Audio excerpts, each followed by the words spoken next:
ಇವಾಗ ಸ್ಟವ್ ಹಚ್ಚಿದೀನಿ, ಸ್ವಲ್ಪ ಸ್ಟವ್ನ ಸ್ವಲ್ಪ ರೈಸ್ ಮಾಡ್ಕೊತಾ ಇದೀನಿ. ಹಾಗೆ ಇವಾಗ ಸ್ವಲ್ಪ ಎಣ್ಣೆ ಕಲ್ಲು ಹಾಕೋತಾ ಇದೀನಿ. ಯಾಕಂದ್ರೆ ಚಪಾತಿ ಸ್ವಲ್ಪ ಕೆಳಗಡೆ ಚೆನ್ನಾಗಿ ಬೇಯಿ ಅಂತೇಳಿ ನೋಡಿ ಎಣ್ಣೆ ಹಾಕೊಂಡಿದೀನಿ. ಆಮೇಲೆ ಇನ್ನೊಂದು ಸ್ವಲ್ಪ ಎಣ್ಣೆ ಹಾಕೋಣ ಸ್ನೇಹಿತರೆ. ನೋಡಿ ಸ್ನೇಹಿತರೆ, ಇವಾಗ ನಾನು ನಿಮ್ಗೆ ಹೇಳೋದಲ್ಲ ಚಪಾತಿ ಹಿಟ್ಟನ್ನ ಇದು ಮಾಡ್ತಾ ಇದೀನಿ ಅಂತ. ಇದನ್ನ ತೆಗೆದು ಕಲ್ಲು ಮೇಲೆ ಹಾಕೋಣ. ಇದನ್ನ ತೆಗೆದು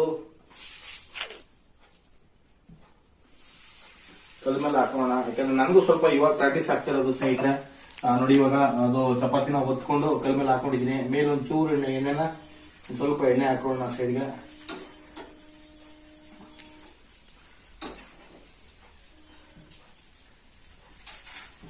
ಸ್ವಲ್ಪ ಎಣ್ಣೆನಲ್ಲಿ ರೋಸ್ಟ್ ಆಗ್ಲಿ ಅಂತ ಸ್ನೇಹಿತರೆ. ನೋಡಿ ಇವಾಗ ನಾನು ಚಪಾತಿನ ಅಂದ್ರೆ ಎಲ್ಲರೂ ರೌಂಡ್ ಓದ್ತಾರೆ, ಸ್ವಲ್ಪ ನನಗೆ ರೌಂಡ್ ಬರ್ಲಿಲ್ಲ ಅದು, ಅದಕ್ಕೆ ಹಿಂಗ್ ಓದ್ಕೊಂಡಿದೀನಿ. ಸರಿನಾ?